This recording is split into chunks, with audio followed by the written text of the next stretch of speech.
I'm a kid from the Bronx, born originally in Manhattan, raised in the Bronx. My mother was an immigrant. My father was in the military, and he died when I was 11. We moved out to Long Island, and he passed away. When he passed away, my mother couldn't really handle what happened to her in her life. She was an immigrant. Her family was in Europe, and my father was gone. I struggled as a youngster. I joined the Marine Corps when I was 17. My mother got addicted to drugs, first legal and then eventually illegal. She was actually convicted and was a convicted felon. When I came back from the Marine Corps, I helped her to get back on her feet. I saw her struggle in this state. I saw her struggle as a convicted felon. I saw her struggle as an immigrant. And I had to get her back on her feet. I had to try to become that man that she needed. I had to try to become that entrepreneur because that's what we had to do. We had to build our own business. I'm an entrepreneur. I was a teacher. I'm a consultant now. I've been running my business for now 14 years. What makes me different is I'm not a politician in any way, shape, or form. I'm a libertarian reformer. I'm all about reform. I help people right now, to this day. Today, I was actually training people in leadership. I understand what the post-industrial world is. I understand how it affects our children. I understand how it affects your businesses. I understand how it affects every single New Yorker, whether you're up in Buffalo or down in Brooklyn. It doesn't really matter.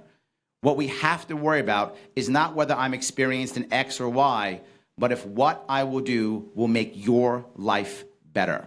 Right now, New York is losing about 100,000 people every single year. What's happening now is not working. And those people who've been part of the previous parties, the old parties, they're responsible. I'm not.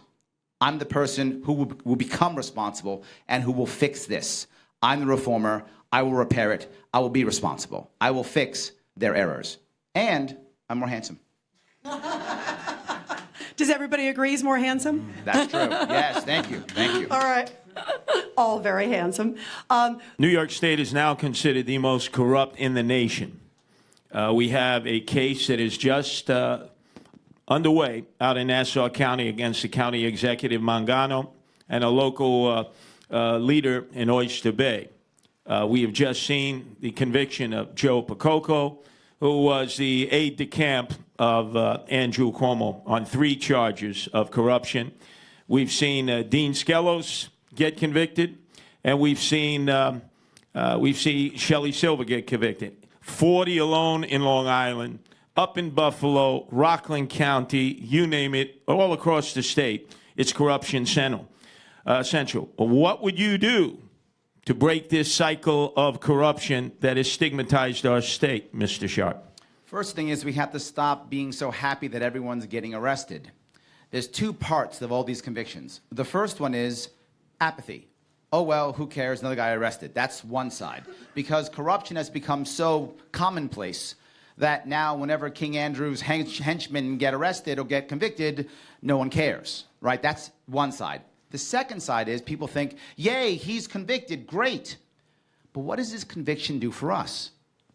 Nothing. We don't become better, smarter, stronger. Nothing happens. We don't have more opportunity. Nothing happens better in our state when these people are convicted. We cannot then decide, you know what we'll do? We'll get tougher on crime. That's the answer, tougher on crime. We've been getting tougher on crime for years, and people are still getting convicted. Corruption hasn't gone away.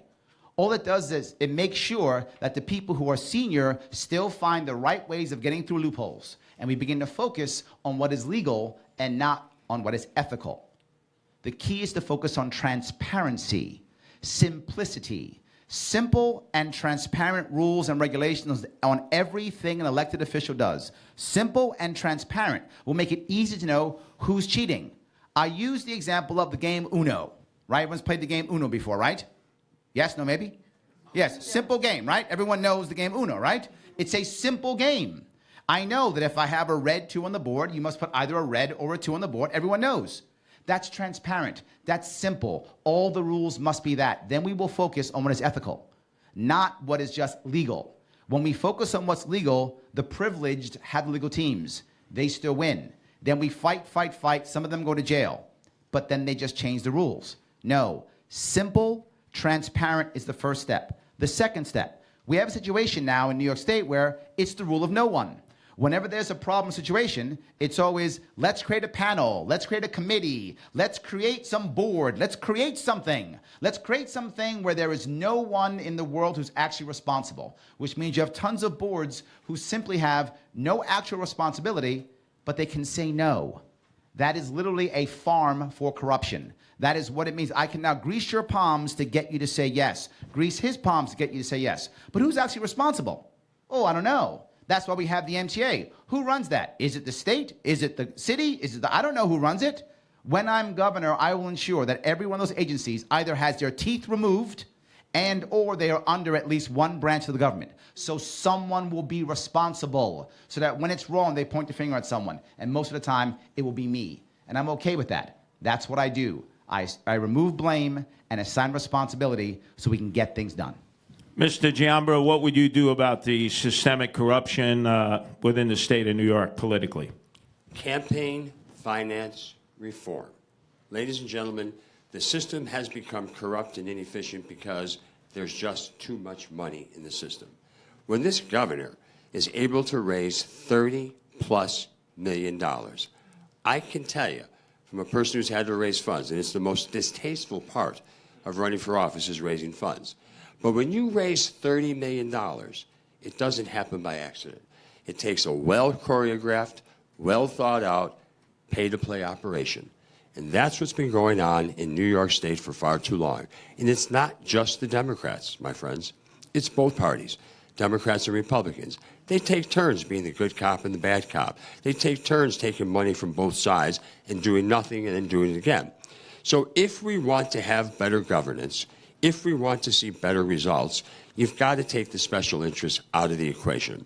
And I will be proposing a very aggressive, very deliberate campaign finance reform package that will force elected officials who are running for office to have to depend on smaller contributions, not multi-million-dollar contributions, not the LLC loophole that Governor Cuomo has talked about for 4 years, closing the loophole while he's taking all of their money while he's talking about reform.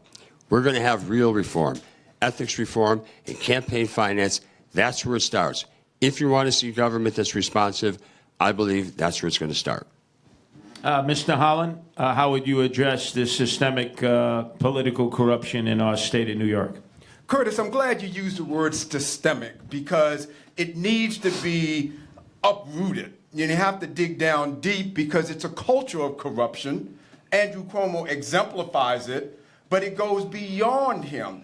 So there are 4 specific things. It starts with term limits. You have to set term limits because you have career politicians who have been there forever and they think they can do anything they want. It's a culture. It's an attitude that they bring because there's no end term to the time that they're serving there. So that's the first thing. It starts with the term limits. And then, I have to amplify what my colleague here, Joel, said about campaign finance reform. It just came out that even though it's on his website, Andrew Cuomo says, oh, I will not receive campaign contributions from those who I've appointed to state boards. He does it anyway. So it's not about an executive order. You have to work with the legislature in order to have new laws around campaign finance reform. And then third, the public authorities. New York has hundreds of public authorities that do their own thing, that they're open and there's no real firm control there. And so you have executive directors and others running these public authorities who are doing their own things without the right kinds of constraints, and that leads to further abuse. And finally, and most importantly, we have to take out Andrew Cuomo because he has taken the corruption that has been part of the culture in Albany to a whole new level. And so we've got to take out the guy at the top. He needs to be taken down so that the entire culture can be changed. Can I touch that real fast? I have a problem with this. And the problem is they're both saying, I want comprehensive package, I want comprehensive this, and that's going to fail. It constantly fails. It is in the best interest of an organization to give money to a politician.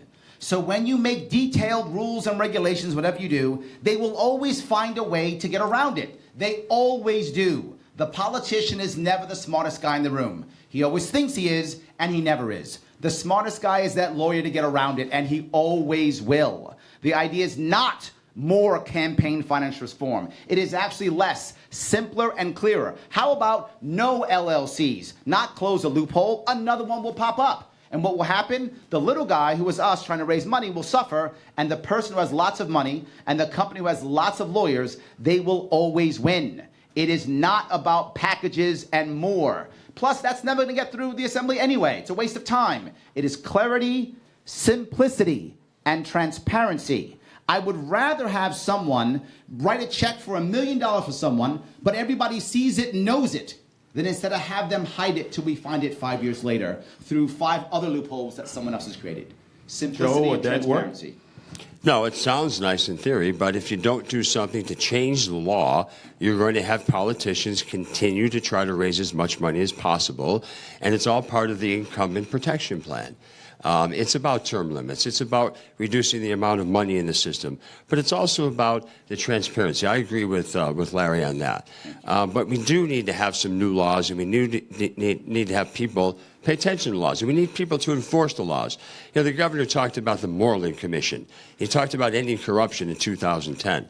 And we saw nothing but continued corruption in the sewers of Albany. And he did nothing to stop it. So Andrew Cuomo has to take responsibility for that. Andrew Cuomo has to take responsibility for the fact that over 1 million people have left this state over the last 10 years. We educate a great number of young professionals, and then we send them off to other parts of the country to perform and to be productive. So we're going to talk about keeping our young kids here, stopping our airports from being the runway of tears where we say goodbye to our kids, never to be seen again. It's about experience. I have the experience, the credibility, and the integrity to bring new ideas and reform to this state, and I look forward to doing just that. One last question on this subject. Mr. Holland, you worked in the Pataki administration. He served 3 terms, and you would agree there was corruption in his administration. Why was that? Well, yes, Curtis.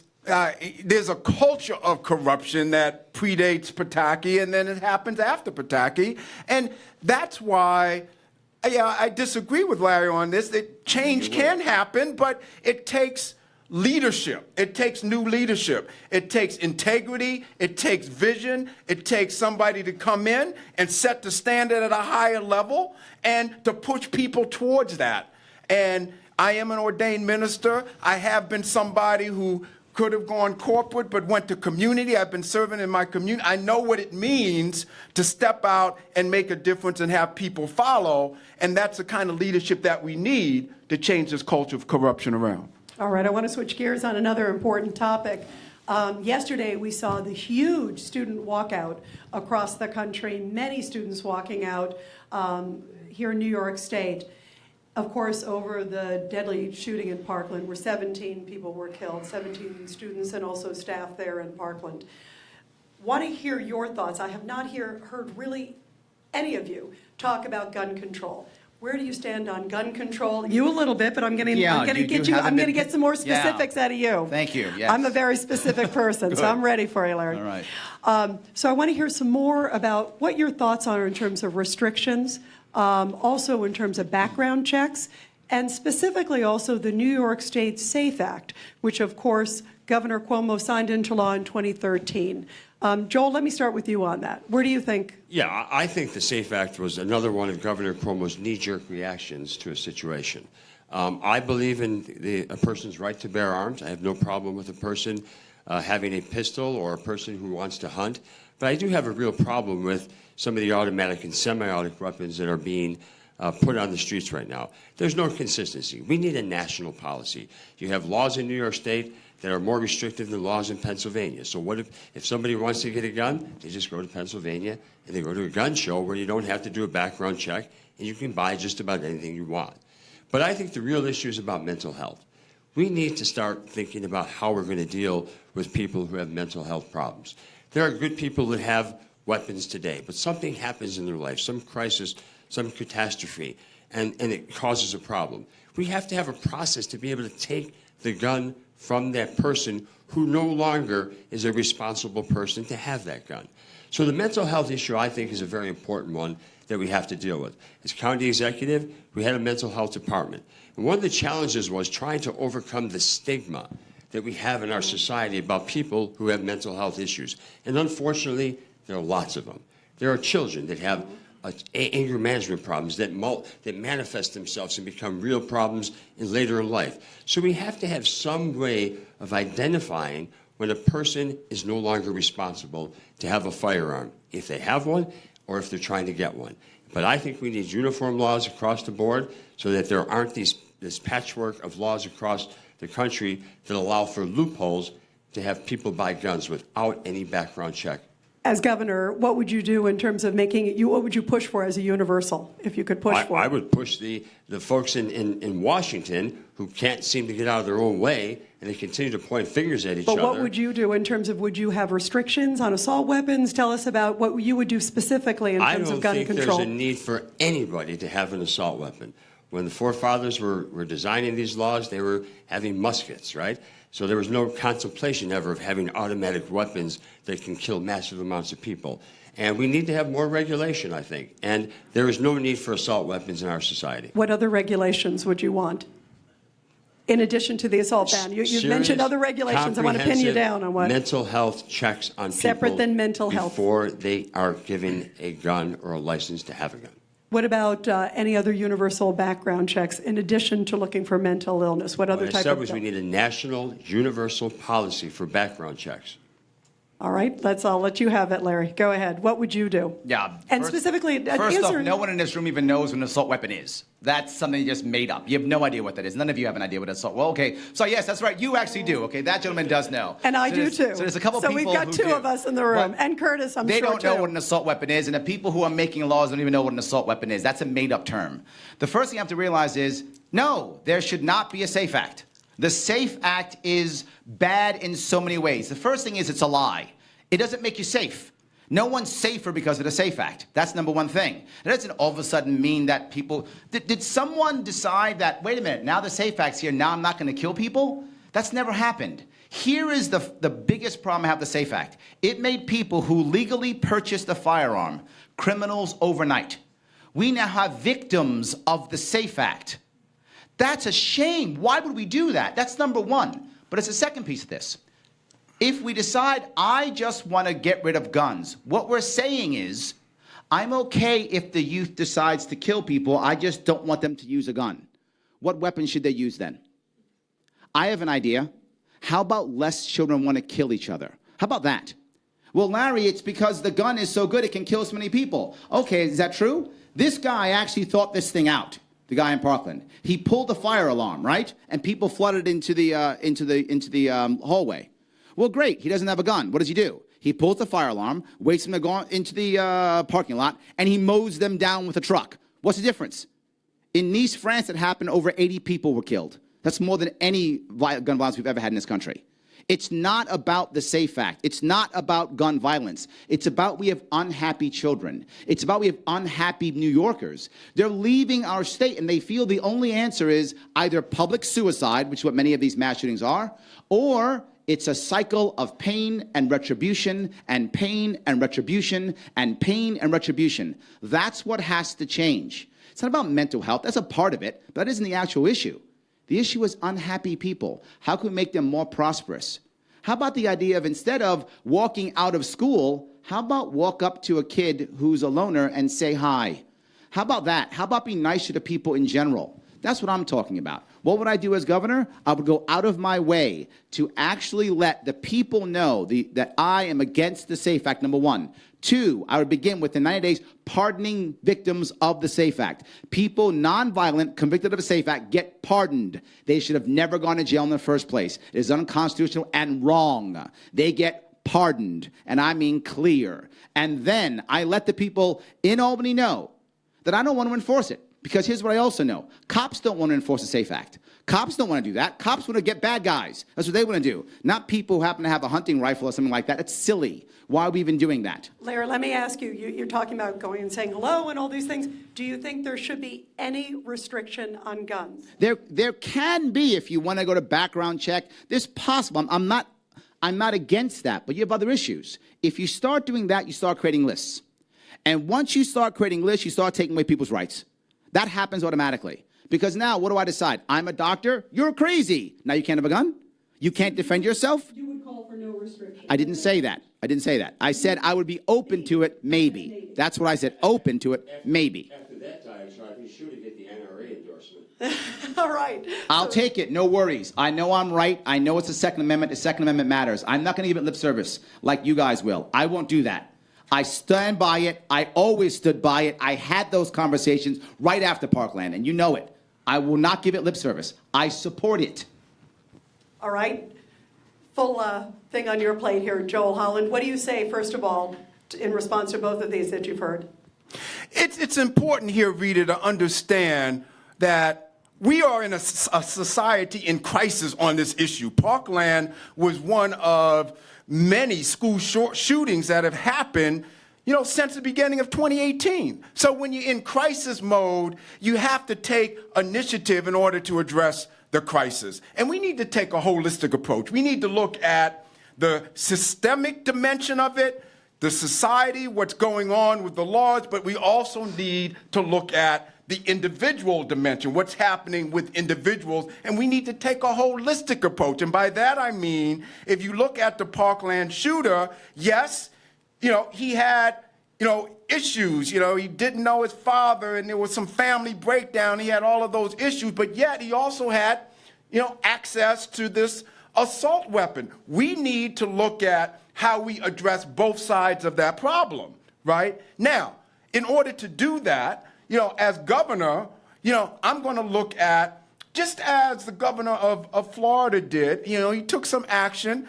I think it's a reasonable approach, and I support Second Amendment rights. Those are constitutional rights, but I think it's a reasonable approach to raise the age limit on the purchase of weapons so that we do not have 18 and 19, we don't have teenagers. Look, you can't drink until you're 21, so you can, own an assault weapon before you're able to drink. I think those are reasonable initiatives to think about when we're in crisis, when we have a crisis that we're facing.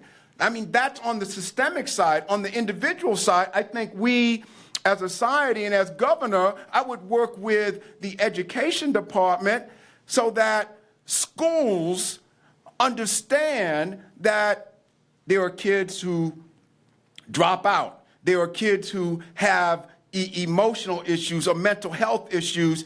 They need to understand who these kids are and that some special interventions are needed so that they don't fall through the cracks and commit these tremendous acts of violence. I mean, we know how this works. We just have to be proactive and strategic about addressing these issues so that we can get beyond the crisis. And Larry, I'll get you. I saw you wanted to react for a moment, but first, real quick, Joel, on that point, you brought up an interesting point, Joel, about raising the age limit. Would you be open? I know where Larry stands on it, but would you be open to raising the age of purchasing guns from 18 to 21? I think that's something we definitely have to consider. But right now, you can see how contentious this issue is here on the stage. It's also very contentious in Washington.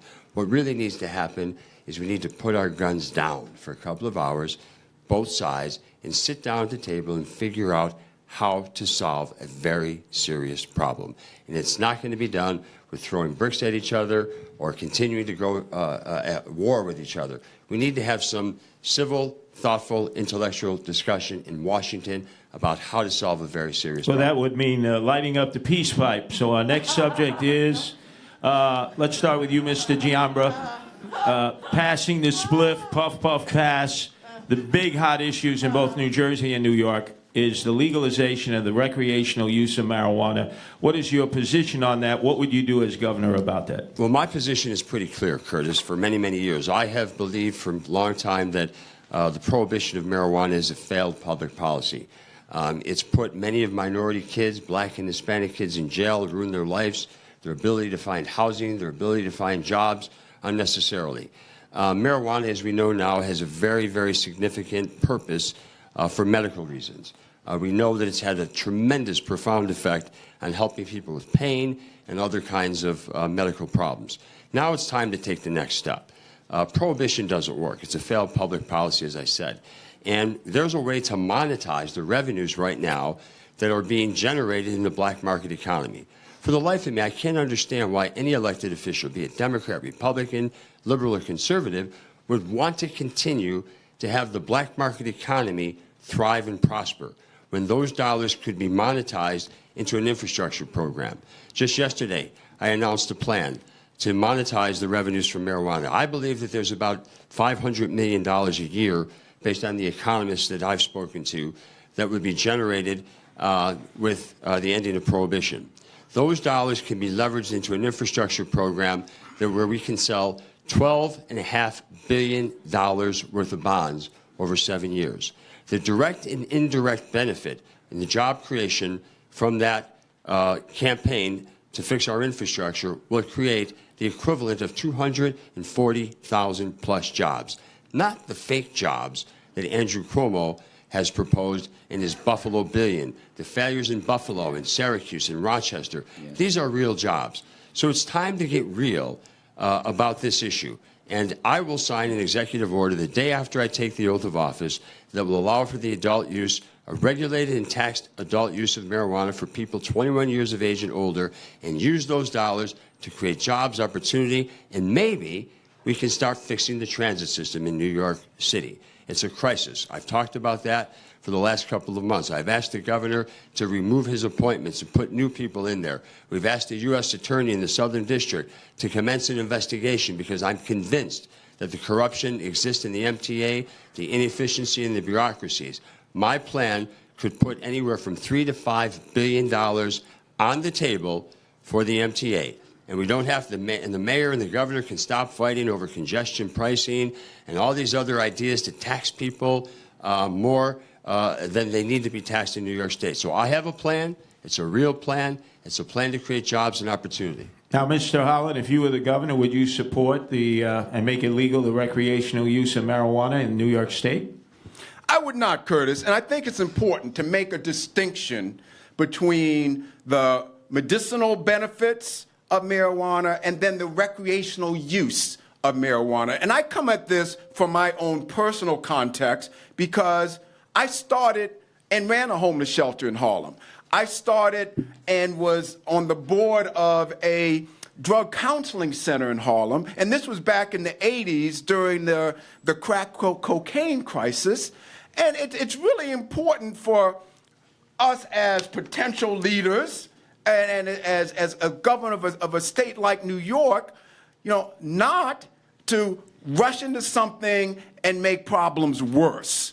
And the recreational use of marijuana, the jury is still out on that. I mean, there's some states who have tried it, but there's some evidence that when you have recreational use and you open up the free market, that where does that use get magnified? Where does it get expanded? Well, it gets expanded in marginalized areas. And, individuals who are in these areas, we already have an opioid crisis. We don't want to, heap another problem on top of that. I think we need to go slow. I think we need to study. I think we need to see what's happening in other states before we then make a major decision that could make it more challenging for individuals and areas of our state that need to move beyond, these kinds of issues to get stuck in it. And so I take a more deliberate, a more cautious, a more circumspect approach to this than Joel to say, let's study this some more before we rush into it because it's important to do no harm. If I might. Joe, do you really think prohibition has been a successful public policy? Joe, you are so wrong on this, Joe. Well, I mean, you're just so wrong. I cannot really imagine how think just... I prohibition Let's get has this been guy. an He's effective so public wrong. policy? Listen, It's not even close. So wrong with this. I realize I'm the minority on this issue, but I'm also the minority here who has been in Harlem, has seen these problems, and I come at it from a very personal perspective that say we have to be careful not to make the problems worse in areas and for people who need to move beyond this. And if we open up this market for recreational use and we have all of these shops opening up in, Harlem or the South Bronx or, other areas that are in inner cities around the state, that's going to make it even more available and make it even more susceptible to people who have these issues. Dude, it's already here. Yes. Oh my God. Look, let me tell you from a personal level. My mother was a convicted felon. She was a drug user. My father died of cancer in the 70s as a law enforcement officer here in New York City. And what did he do? The cops went and got him weed because he was on chemotherapy. This is back in the day. This is the 70s. So his cop friends would get him weed. He'd go out in a car and smoke marijuana. It was good 40 years ago. It's good now. The jury's not out. We're losing this to Colorado. We're losing it to California. We're losing it to Washington. We're losing again. Why are we losing this? We should decriminalize and not regulate. I even go further. I agree with Joel, and I go further than Joel. If we start to regulate this, here's what will happen. It will be another petri dish for crony capitalism. Only the right people and the people you... No. If a farmer wants to grow any type of hemp, grow. Any type of cannabis, grow. Make it like anything else. Make it like onions. That's what I want marijuana to be like. Onions. That's it. Same taxation, same regulations, same rules. You don't want to do harm? Do no harm. I'm okay with that. Sell, be transparent, and sell open to the public. And not just that. If we regulate, we'll do something dumb. Like Massachusetts try to do. We'll say, if you're a felon, you can't be in the field. Why would we do that? They're the ones who know how to grow marijuana. They're the experts. And they can't get jobs. I want them. Right now, if you want marijuana, you can literally get on your app, press a button, and someone will drive with a bicycle to you and give you marijuana in this city. That's today. If that'll bring jobs to the South Bronx, good for Sobro.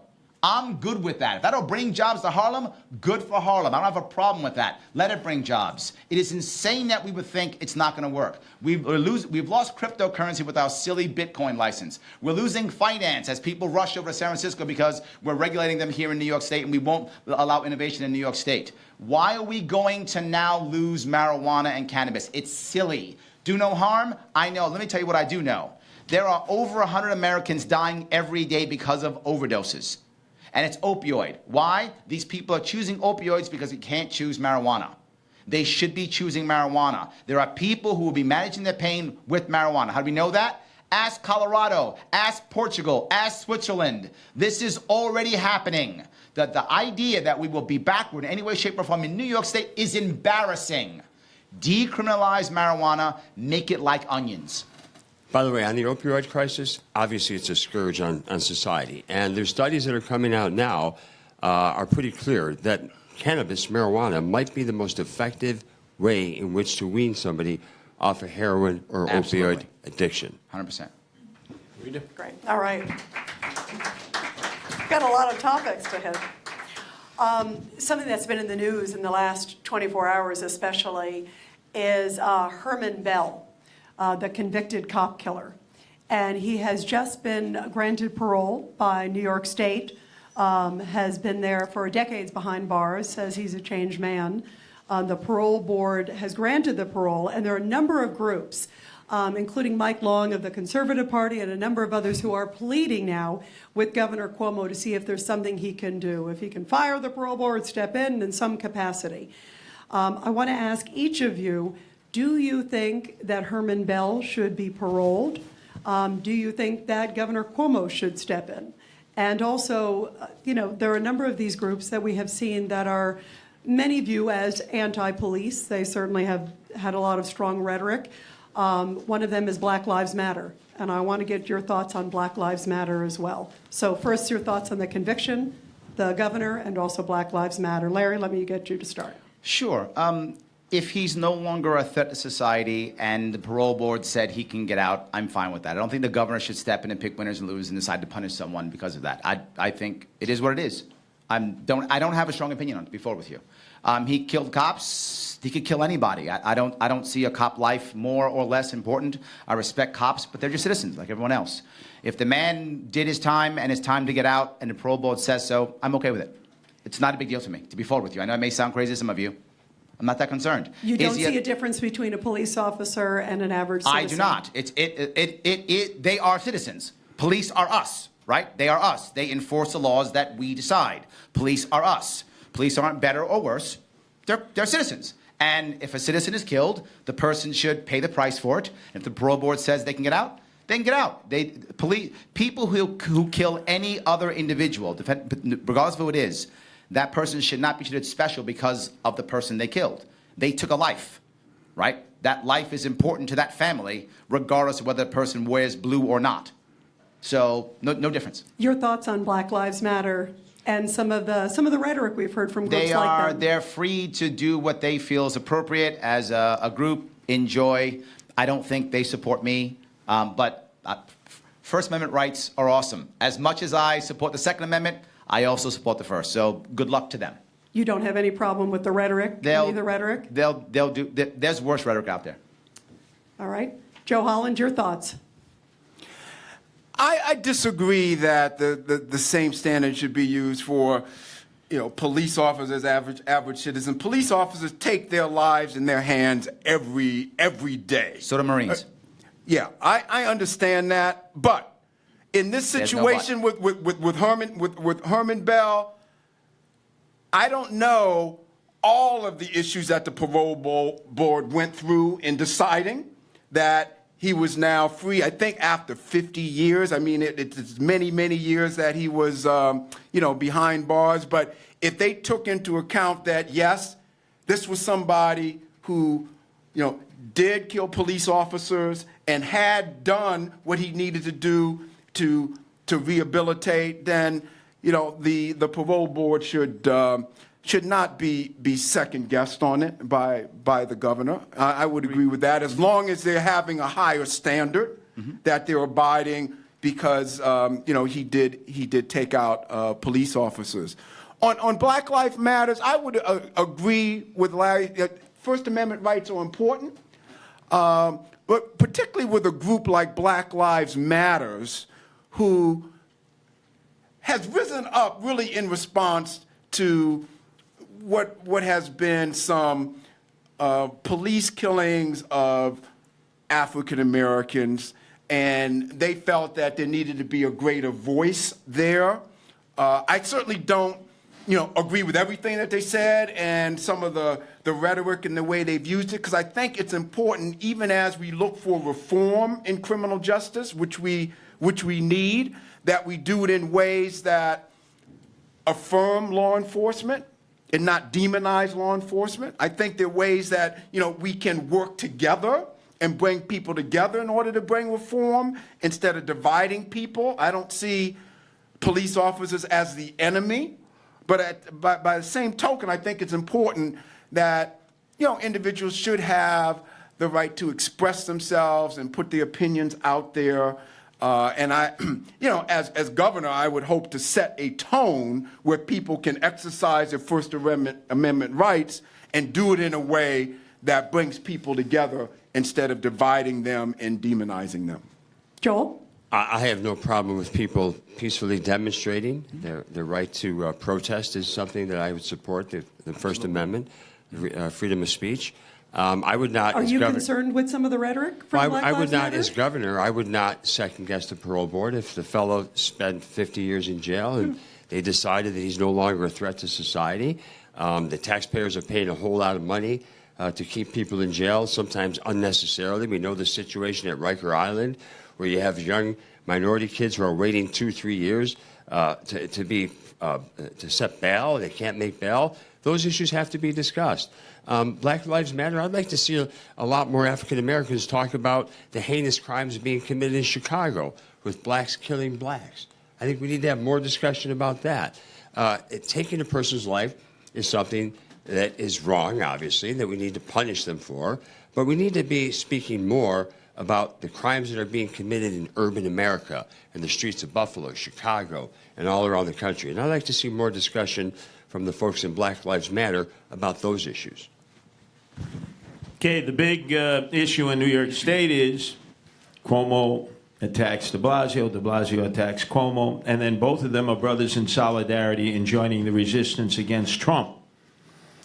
Trump, whether we like it or not, is the president of the United States, controls a lot of what can help New York State. How would you, Mr. Holland, deal with the issue of Donald Trump? Because clearly we have a governor that won't deal with him, and the mayor of the largest city in America that won't deal with him.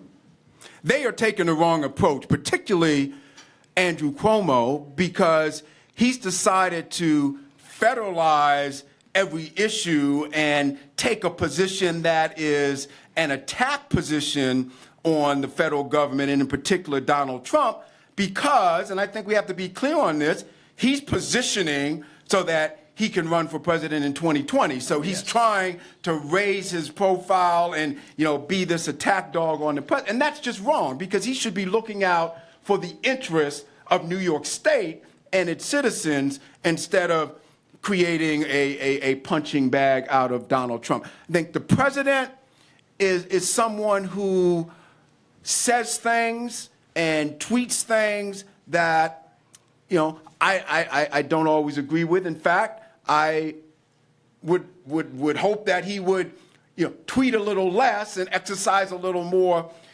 restraint in the way he handles things, but that's his particular style. I think we have to make a distinction, and I would make a distinction between personality and policy.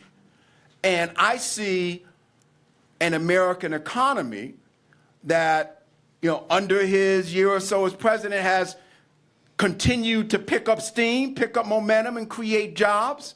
I've also read statistics where unemployment among African Americans has hit historic lows, and as somebody who has created small businesses in Harlem and has worked to improve black unemployment, that's an important statistic to me. And so when I see those kinds of indicia of progress, particularly economic progress, I think we have to give credit where credit is due, but also call things out that are not right when they happen. And that's the distinction that I think needs to be made with President Trump. And as governor, I would not take the approach of an Andrew Cuomo. I would look to work with President Trump and the federal government in the interest of the citizens of New York State. Infrastructure is such a big issue, and I just want to use this as a quick example. They're talking about major infrastructure bill coming out of Washington. We have big infrastructure needs here in New York. We need to get on the same page as a governor and as a president and see how we can target and channel that infrastructure money in ways that meet our needs here. Mr. Sharp?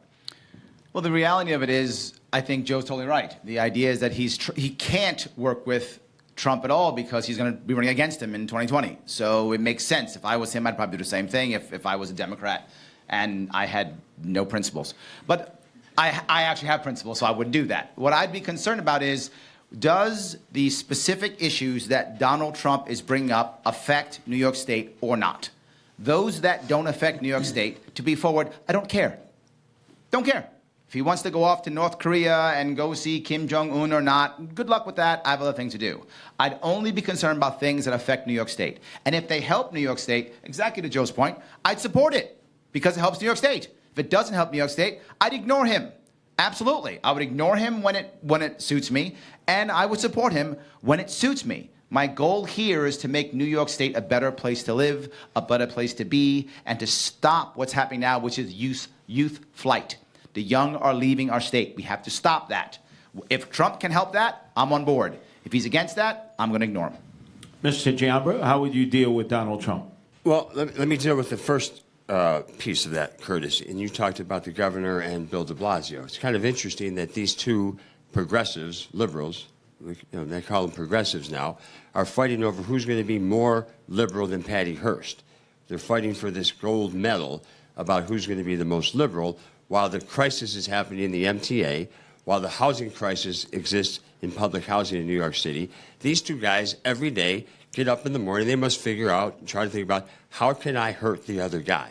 And it's obscene, it's bizarre. It's like two kids in a playground trying to one-up each other. It's wrong, it has to stop.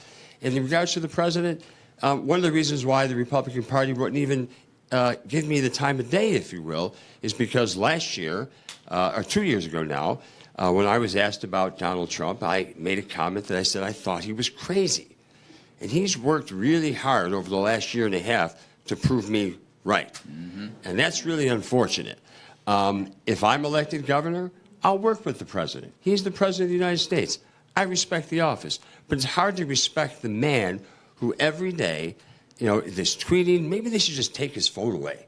That might help a lot. But as governor, I'll work with the president. I'll work with people, whether they're Democrats or Republicans, to try to figure out how to solve the problems of the crisis with the MTA, the public housing crisis, and all the other crises from Jamestown to Montauk that exist in our state. Rita? Okay. Sort of following up a little bit, I have an idea where you'll answer on this on the first one. Want to pin you down, and I don't want any of you to say, oh, the jury's still out, or I don't like to give grades. I'd like all of you to give a grade to 3 people, and we'll start with what grade would you give to President Trump? Right now? Yep, right now. D. A D.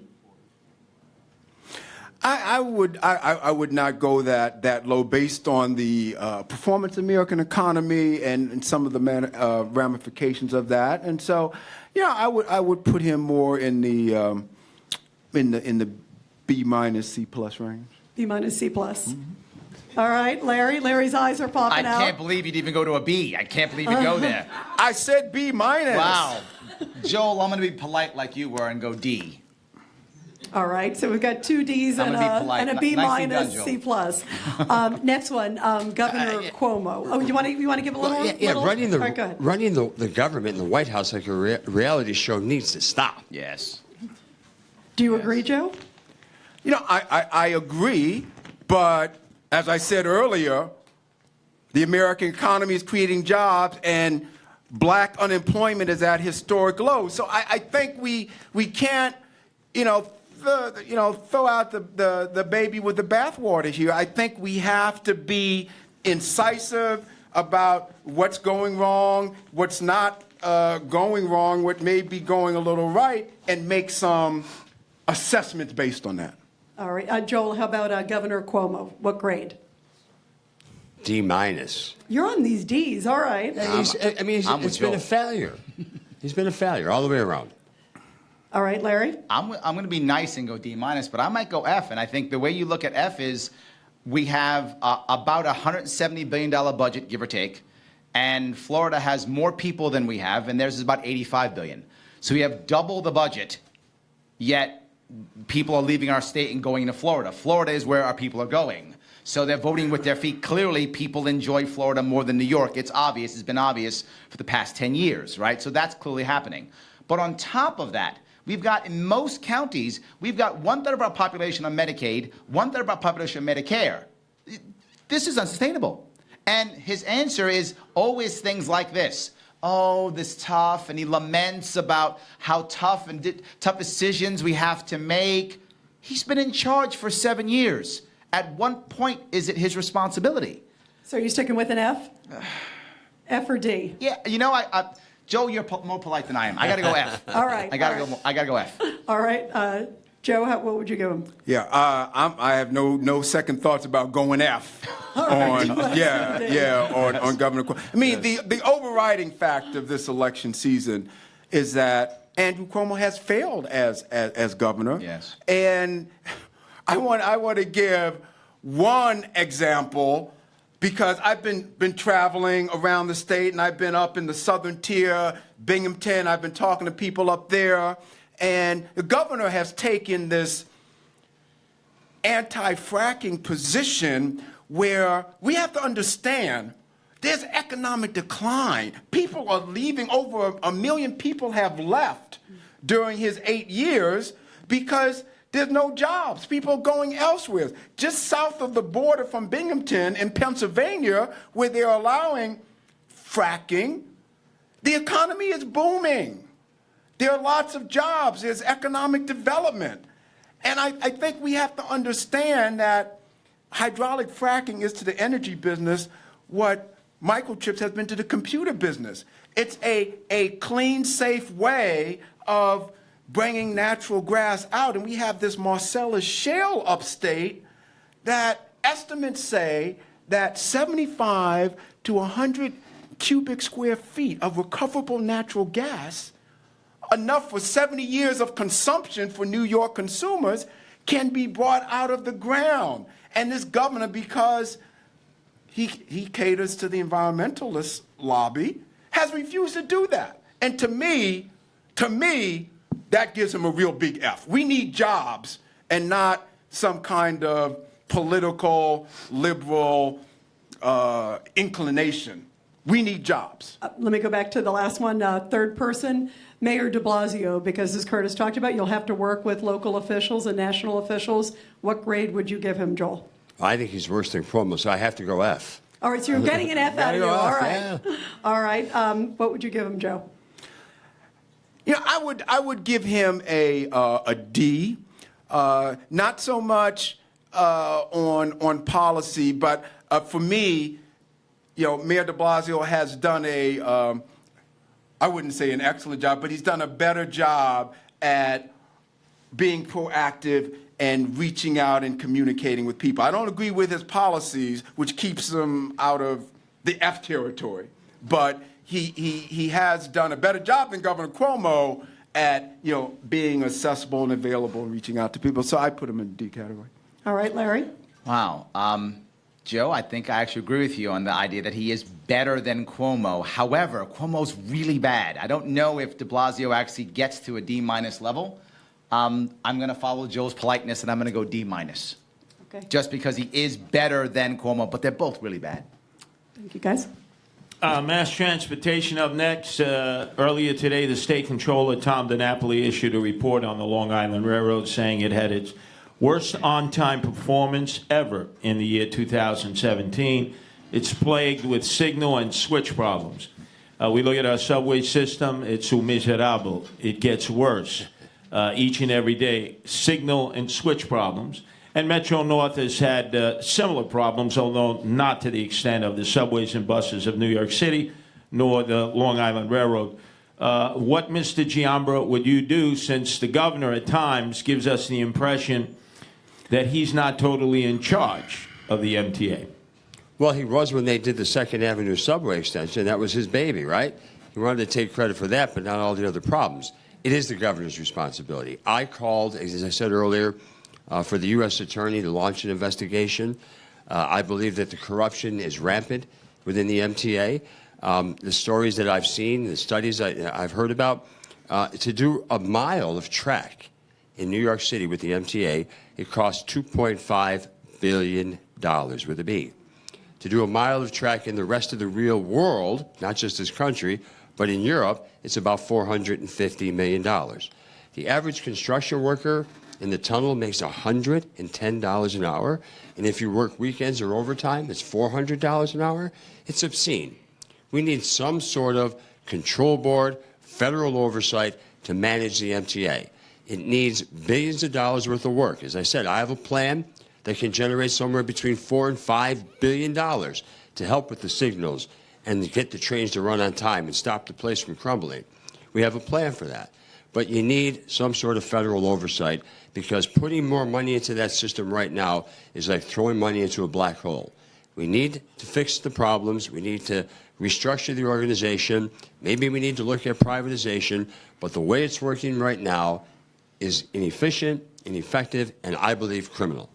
Mr. Sharp, what would you do about the MTA as governor? So let's make federal oversight. That'll fix it.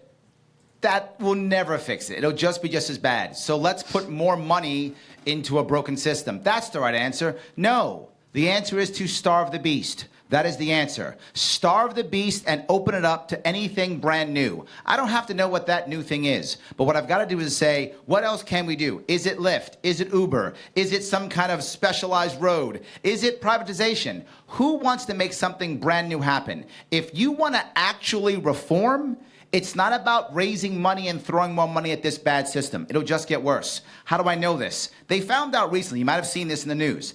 There was a youngster, an intern, who found out a mistake that was made decades ago is what is now breaking our signal problem today. It was an intern who figured this out. All the money we threw at it, it was an intern. What we are lacking is innovation. What we are lacking is initiative. What we're lacking is new ideas. What we're lacking is actual vision. All we're saying is, you know what we need to do? Let's build more stuff. Build more stuff gives us more garbage. Now we're going to have a bigger system that's broken. The Second Avenue line was a perfect example. Instead of fixing the actual problems to make a better system, we made a bigger system. Why? Because that's somebody's baby. That looks good, that feels good, that helps people, and now it seems good. But what actually happened? We have a worse system. The answer is not more money into this. The answer is innovation. The answer is opening this up to what else is new. Let's look around and figure out what the next answer is. Let's lead by example, not throw more money after a bad problem. Mr. Holland, what would you do as governor in charge of the MTA to improve the mass transit system?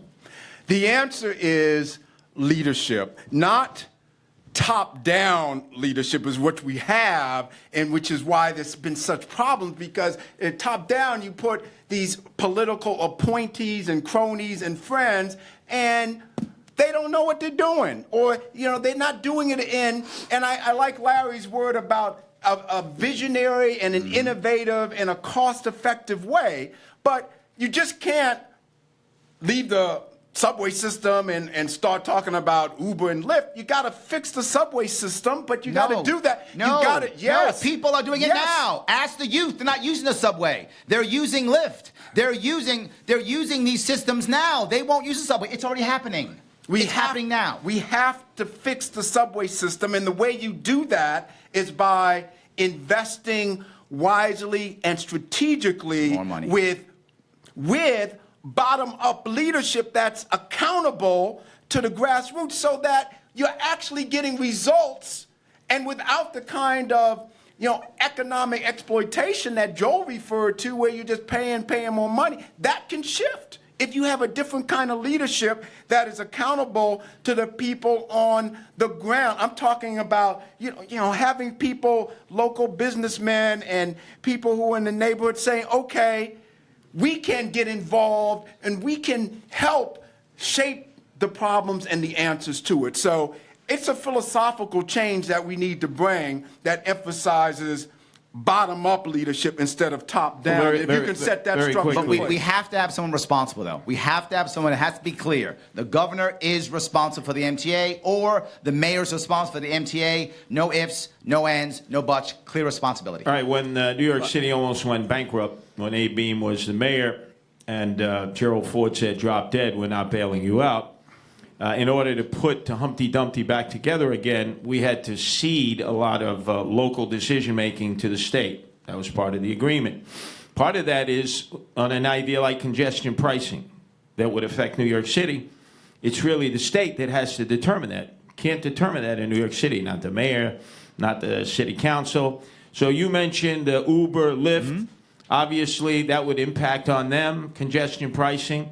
That has been a proposal made by the governor in order to raise money for the MTA. Would you be in agreement with that? There is no way in the world I would decide to punish the private market to pay for public transportation.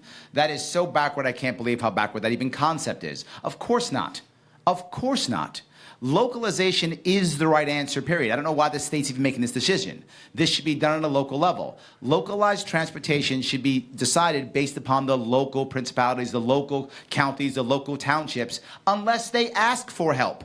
If they ask for help, no problem. If they say, big bad government, give us help, okay, they ask for it. If they don't know, let it be local. Why in the world would I punish people who are being innovative so I can go back to an old failing system? It's exactly the wrong answer, no. Mr. Giamma, as governor, would you cede back decision-making to the Yes. city of New York and give up what the state oversees? It's not a matter of ceding representation, I think, Curtis. It's about working together, trying to figure out how to solve the problem.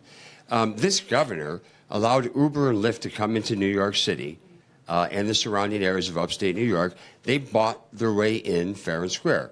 Uber and Lyft paid millions and millions of dollars to get the right to operate in this city in upstate New York. Now, what did it do? It exacerbated the problem. The reason you have a subway system is because the grid system is not sufficient to handle the number of cars that we have. So what did he do? We let more cars into the system, created a bigger problem, and now the subway system can't handle it, right? So we have to fix the subway system. We can't just let it deteriorate any longer, Larry.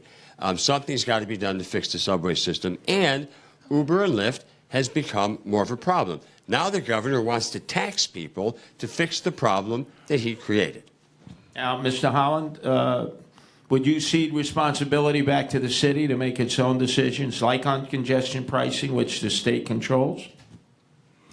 Yes, I would look to transfer the sovereignty and some decision-making, back to the locality, which is where it belongs. Now, look, Curtis, I'm glad you put it in a historical perspective, because back in the 70s, when New York City was in crisis and about to go bankrupt, one of the institutions that the state formed was the Municipal Assistance Corporation, to help with the city's finances.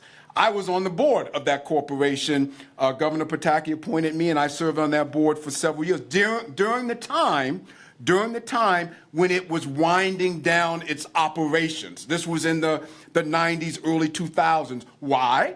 Because its purpose had been served, right? Its purpose had been served, so it was no longer needed that kind of intervention, from the state, because these were state-appointed board members and executives who were running that organization. I think we're in that same situation now, where we really need, and this mayor and governor, because they're always fighting, can't get to it, but as governor, I would, work with the mayor and also work with the legislator to see how we can reallocate resources and decision makings, not only so that it's more localized in New York City, but in other counties and municipalities across the state. Why? Because it's at the local level that needs to be empowered with resources and decision making, where you can really get the accountability so that decisions are made and outcomes happen, and you can hold that accountability structure in place. Rita? There are at least 500,000 illegal immigrants in the state of New York. And I want to get all of your thoughts on sanctuary cities, and would you cooperate with ICE? Joel? Yeah, I think that something has to be done with DACA. Obviously, you can't be sending, young kids back and their parents back. It's crazy. It's bizarre. We've got to sit down and figure out how to make this work. My grandparents came here in a very legal way. The folks who came here illegally and have raised children, those children deserve a right to stay here, and they don't need to be separated from their parents. So you've got to sit down and figure out how to make it work. What about sanctuary cities specifically? I have no problem with the sanctuary city. You support that? Yes. What about ICE? If they come knocking on your door and they say, hey, we want to round up, what do you think on ICE? Well, I don't think I should be going to people's houses and taking their kids and their parents away from each other. Something's got to be done to sit down and figure out how to make this work. And we shouldn't trade DACA for some wall. I mean, that's bizarre. Joe, let me get your response on sanctuary cities. Do you support them like Joel does? Rita, I need to put this in a bigger context, and I'm going to get specifically to that. But at the federal level, there has been a crisis of immigration policy for quite some time. And the House and the Senate have been trying to get together with the president. Never happened under Bush, didn't happen under Obama. And Trump has taken a really aggressive position around, building a wall and making some other kinds of changes. This is really federal policy. Now, if I am governor of New York State, then I am going to support my localities, whether it's New York City or whether it's Buffalo or whether it's Rochester, or I'm going to support the leaders in those localities in terms of what determinations they are making. Now, New York City is a city of immigrants, right? That's a city of immigrants, and so I understand Mayor de Blasio's position on this. And, as governor, I would take a really hard look at, is that position reasonable under the circumstances? And if it is, I would support it. What about the role of ICE? Once again, that's a federal agency, and they're charged in doing their job. And, as governor, I have to take a really hard look at, that's a federal agency taking action. These are localities in my state, and figure out where to strike the balance there. I don't think there's a general approach that I can give you now. I'd have to look at it city by city, policy by policy as governor. And Larry, how do you feel about sanctuary cities? We actually don't have an immigration problem. We have an immigration, it's not a problem, it's a symptom. The problem is we have a welfare state and we have a labor problem. Those two problems together create the immigration symptom. So we have to repair those so that we will no longer have an immigration problem. Until we repair those, then why in the world would I be someone who would say a local township, a local county shouldn't have, why should I mess with their migrant workers? Doesn't make any sense to me. I said I like localization, I respect localization, and I would let that happen. I would let local communities decide. Do the farmers need migrant workers who happen to be illegal to keep their farms? I'm not going to be the guy who goes there and stops that. Does New York City need migrant workers or illegal immigrants to run their restaurants? I'm not going to be the guy to stop that, no. I'm instead going to deal with policies that will make our youth be more willing to actually take those jobs, particularly at 16, 17 years old, by changing our education system, and stop the welfare state. So none of these people are getting any of our taxpayer money. I stop those two things, you will see the illegal immigration go away. But until that happens, local, local, local. So state, no state resources will support ICE in any way, shape, or form. If local municipalities have an immigration problem and they want to support ICE, go on with your bad self. No problem. Go ahead, support it. If your local county says, no, we need them, then they do not have to support ICE at all. All right, if I can, it's about 8 o'clock. We have about 20 more minutes. I want to open it up to questions from the audience. So if anybody has a question for any of our three candidates who are part of our debate, if you can line up here, and I'll give you the microphone, and you can ask, and then we'll take it from there. Yes, ma'am. Hi. It was a lively debate, for sure. My question is about education. There seems to be a disparity between the money that's being allocated to New York City, and there's constant going back and forth with these two mayors. What would you do about that? Well, let me start. Obviously, education is one of the largest expenditures in the state budget. And I am going to be coming out with a proposal very soon to see how we can restructure how we deliver educational services. Right now in New York State, you have 733 school districts. Bizarre. In Erie County, you have 29 school districts. I am going to propose that we have one school district per county, 62 school districts. That's a way to reduce the administrative duplication and overhead and channeling those dollars back into the classroom. The governor and the legislature right now are talking about raising more taxes and more fees, another $1 billion to put into the New York State's education system. Every year, we raise new taxes, new fees, and throw more money at the problem. The result, lower test scores. So there is no correlation between more money and better outcomes. We need to change the outcomes, and we need to restructure the school system, and I would start with eliminating the redundant, inefficient levels of school districts we have across the state. I would take a grassroots approach. It's important to understand, and I made this point earlier, bottom-up leadership is always better than top-down. I'm on the board of a charter school in the South Bronx, a Family Life Academy charter school, and that charter school is outperforming in terms of test scores and other academic statistics the other schools in the area, the regular public schools in the area. we need to look at, as an educational policy, what works and channel the resources to support those programs, those schools, those initiatives that are working so that our kids are getting a better education. I know on the board that, there are people, there are parents, there are teachers, there are businessmen, all from that area, and they are holding the teachers, the principals, the others who work in the schools to a very strict, hard accountability. I think that's the way that we're going to get better results and better outcomes, whether it's in a charter school environment or in a public school environment. But we have to empower those who are there, working with our students with the kind of resources as well as the leadership so that there's an accountability so that we can get to the outcomes. The Board of Regents is a disaster. That in itself should be the disbanded, all the teeth removed immediately. Not just that, the entire education system has to be completely revamped. We don't even know what a good outcome is. We think a good outcome is someone tests well. Who cares if you test well? There's no correlation between that whatsoever. We've decided Common Core is the right answer for everyone. What a disaster that is. There should be more tools allowed for the local teachers to decide what they want to use. I'm sure there are some kids that will learn well with Common Core. Most don't because it's basically teaching for how adults learn. But some kids probably would. We have to figure out what those outcomes are, which means, is your kid getting better? Is the family satisfied and happy? Why in the world do we even have K through 12 anymore? This is anachronism. It should be a K through 10. Why in the world do we already in the school my daughter got in, by the time she's 17, 18 years old, she's going to be taking college courses, right? In Syracuse, in Rochester, they've got CTE, which people are already doing.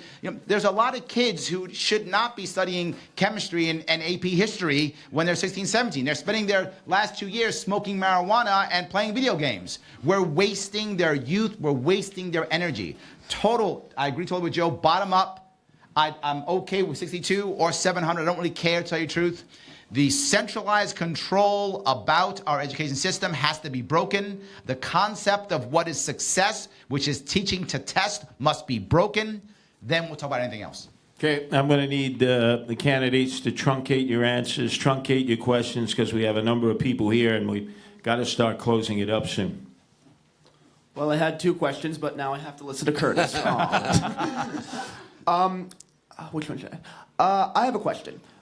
Given that all of the candidates have mentioned the notion of brain drain, the idea that people are leaving the state because of the inefficiencies that the current government in the state poses, and the high tax rates that they do, and we don't even really get anything back, what do you think of the notion that negative externalities are the thing that should be taxed, i.e. land, not property per se? The notion that you should tax the unimproved value of land rather than the improved value because it discourages improvements. It's a notion that was Yeah, you got to keep it brief. I'm sorry. Why don't we start? Beautiful. I'm not a fan of immediate tax cuts. I know people think, well, wait a minute, you must. I'm not. I'm a fan of reducing spending. I don't want to all of a sudden decide that I'm going to have less tax on the land today, and then I'll get you on gas tax, or I'll get you on payroll tax, I'll get you someplace else. I've got to reduce spending, which means actual revenue raisers, not taxes. That's what Governor Cuomo says. He means taxes. I mean ways of raising money outside of that. And on top of that, you said people are leaving our state. Leaving our state because there's no opportunity. That's the issue. We've got to create more opportunity and more vision. All right. More opportunity, more vision. Mr. Holland?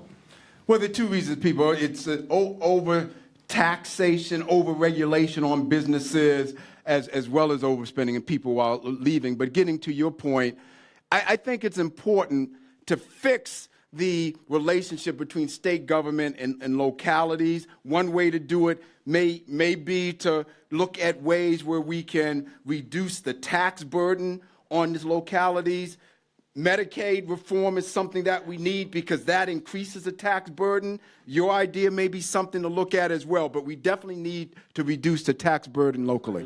Mr. Giamber? We obviously have to reduce spending and restructure, reduce taxes. Local property taxes in New York State are 42 to 45% higher than the national average. So it's no wonder the cities of Buffalo and Syracuse and Rochester are suffering because you can't afford to do business with the taxes and regulations, as Joe talked about. We've got to stop doing that. It's counterproductive. We're losing too many young people to too many other places in this country. Okay, next question. I'll make it simple. What's your policy is going to be on criminal justice reform? That is a major issue, not only in New York State, but nationally. We need to reduce what's called mass incarceration, and we need to look at it from both sides.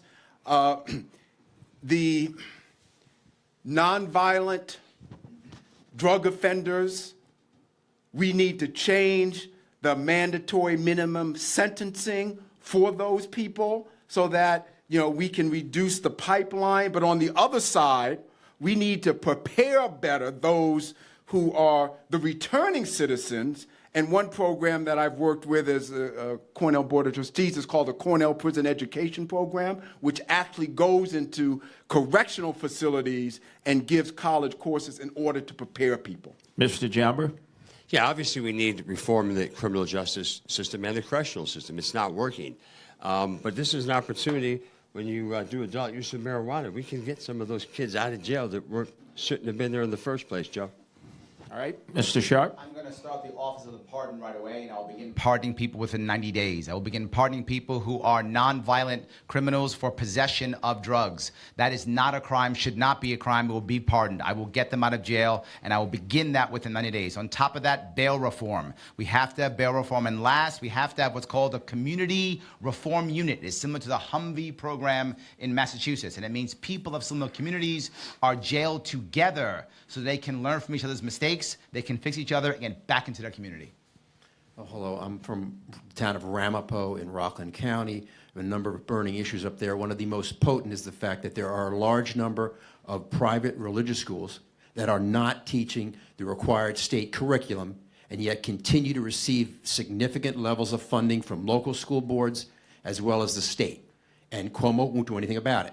So I'm asking you, would any of you feel comfortable highlighting that issue, championing that issue, and as governor, stopping the flow of state and local funds away from our public schools to private religious schools that are not teaching the state curriculum and they're focusing only on religious studies, aware of the fact that you will probably lose the vote of those religious communities who tend to vote together, but also aware of the fact that Cuomo was already getting that vote, so you're not going to get it anyway.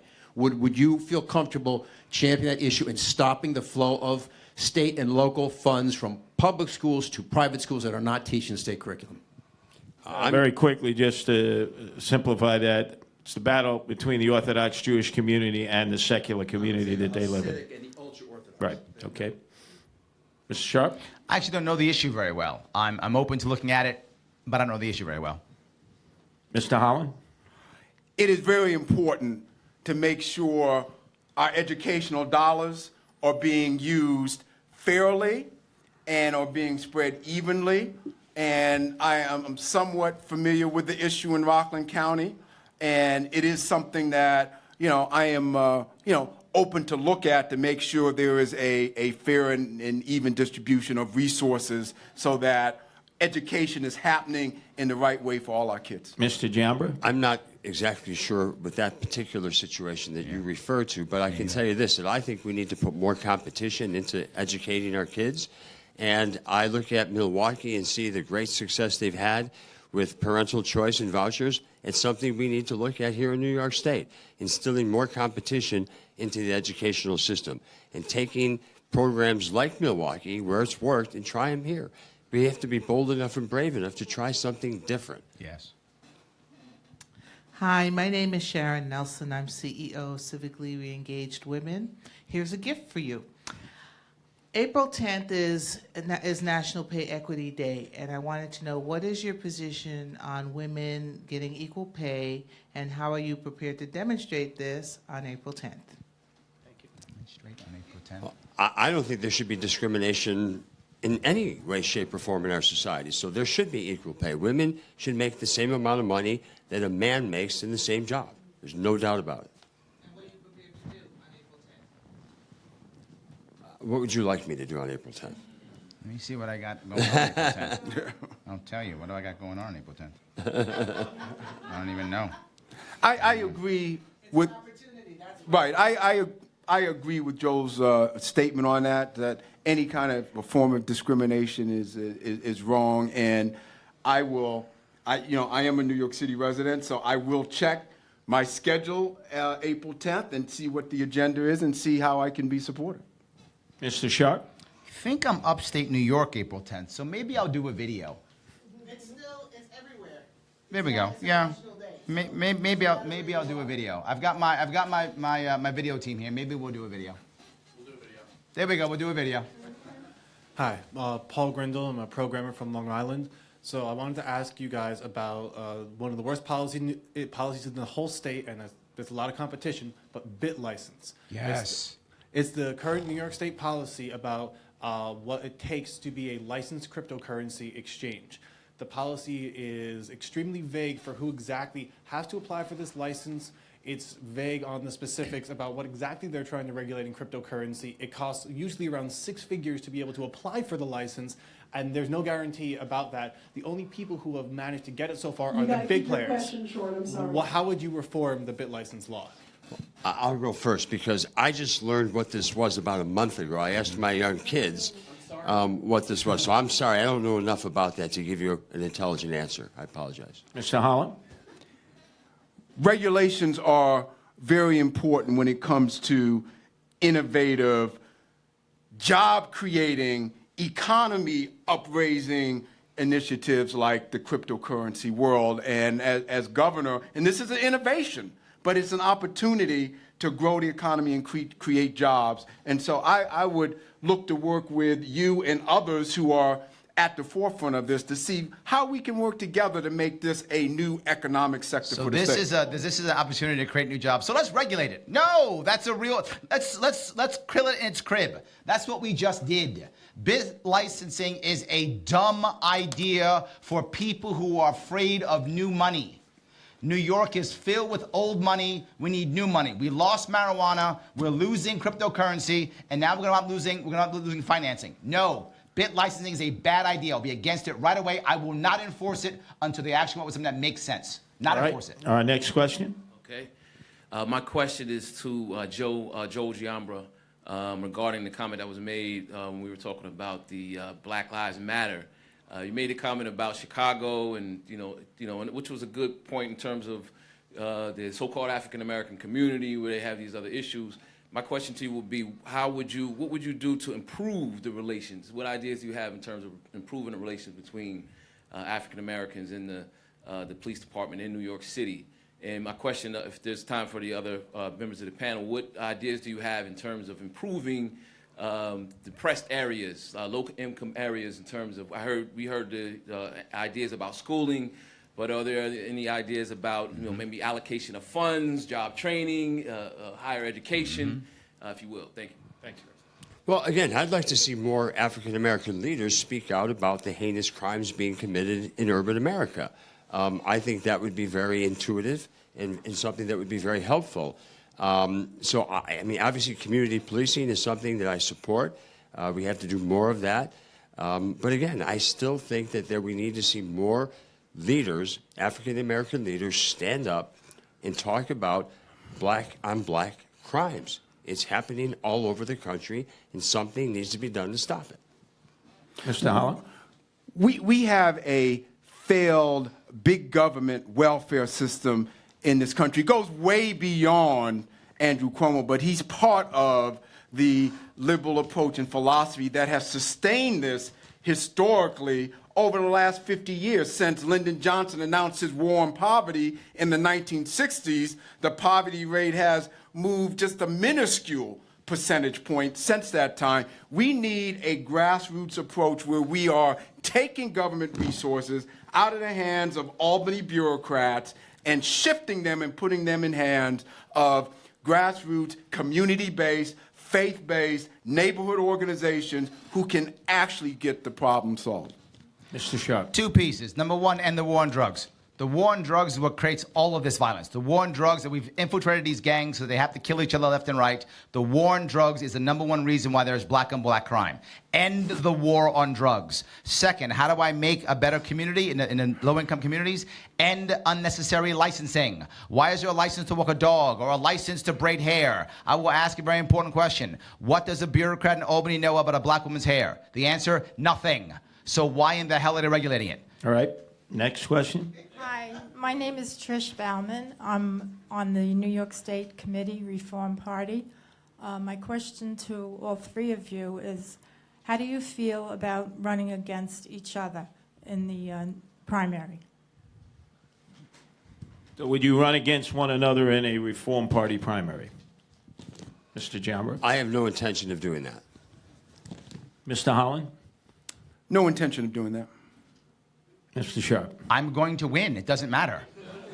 First off, you're going to pick me because I'm the only true reformer on the board. These guys are from the old parties. So you're going to pick me. That's no matter what. I get that. I get you to go through the motions. Please go ahead. If you go through a primary, they're going to drop out. They've just told you. Why? They're not real reformers. They've just told you that they're going to drop out. I won't.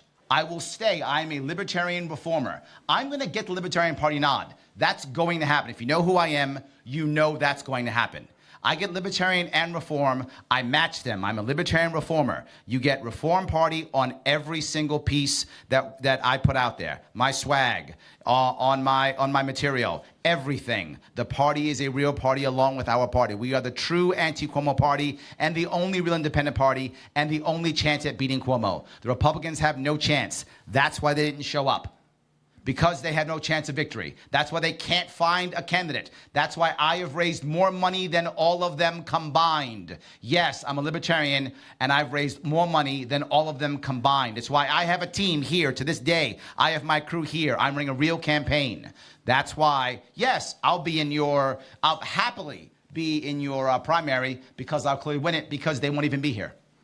I want to thank all three of you for coming here tonight. I think all three of you did a great job. And not only you have a lot more gumption than the other three guys running, but it appears you have a lot more intelligence as well. So thank you, all three of you. Mr. Holland, I know that you're also seeking the Republican nomination. Mr. Sharp, as you mentioned, you're also seeking the Libertarian nomination. So my question for both of you is, if somehow you don't get the nomination of the other parties that you're seeking, and you are the nominee of the Reform Party, would you continue to run aggressively? And Mr. Giambra, I know that you've already indicated that you're solely seeking the Reform Party nomination at this point. So why not just change your registration to Reform? You've tried those other two parties. Why not try ours? You have a form? I'll do it right now. Terrific. I think Curtis has one. Yeah. Well, my answer to the questions is simple. Yes, I will continue. If I'm not the Republican nominee, I will continue on the Reform Party line. Self-reform. Before we wrap up. Very quickly, go ahead. just Have one two quick too. questions Go ahead, yep. that actually were posed by Right. listeners. Yeah, I was about to say, too.